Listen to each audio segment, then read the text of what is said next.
Perkenalkan, nama saya Muhammad Fahri Ardiansyah. Di sini saya akan menjelaskan pengertian restrukturisasi perusahaan. Restrukturisasi perusahaan adalah proses sistematis yang dilakukan oleh perusahaan untuk mengubah struktur internal, strategi, operasi, dan keuangan dengan tujuan memperbaiki kinerja dan menyesuaikan diri terhadap kondisi pasar yang berubah. Biasanya dilakukan saat perusahaan mengalami kesulitan keuangan, menghadapi persaingan ketat, atau ingin meningkatkan efisiensi. Di sini ada tujuan strukturisasi. Strukturisasi dilakukan untuk berbagai tujuan penting. Yang pertama ada menghindari kebangkrutan. Perusahaan dengan beban utang tinggi bisa menata kembali kewajiban keuangan agar tetap bisa beroperasi. Nah, yang kedua ada meningkatkan efisiensi, pengurangan biaya, penataan ulang proses bisnis, atau penghapusan unit usaha yang merugi bisa meningkatkan produktivitas. Nah, yang ketiga ada penyesuaian strategi. Perusahaan yang menghadapi perubahan teknologi atau pasar produknya menyesuaikan fokus bisnisnya. Dan yang terakhir ada peningkatan nilai perusahaan. Restrukturisasi bisa membuat perusahaan lebih menarik bagi investor. Jenis restrukturisasi perusahaan. Yang pertama ada restrukturisasi operasional, fokus pada perubahan proses bisnis agar lebih efisien. Contohnya menutup pabrik atau cabang yang tidak produktif, pemutusan hubungan kerja atau PHK untuk merampingkan tenaga kerja, otomatisasi atau digitalisasi proses produksi.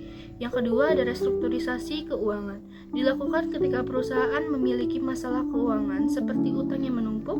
Langkah-langkahnya antara lain menegosiasikan ulang pembayaran utang dengan kreditur, menjual aset untuk mendapatkan likuiditas, konversi utang menjadi saham.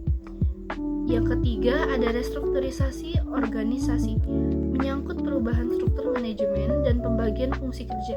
Contohnya mengurangi jumlah level manajemen, menggabungkan divisi atau divisi baru, mengganti pimpinan perusahaan. Yang keempat ada restrukturisasi strategis, melibatkan perubahan besar dalam arah bisnis. Contohnya melepas unit usaha yang tidak sejalan dengan bisnis inti, melakukan merger atau akuisisi, beralih dari bisnis tradisional ke digital. Proses atau tahapan restrukturisasi.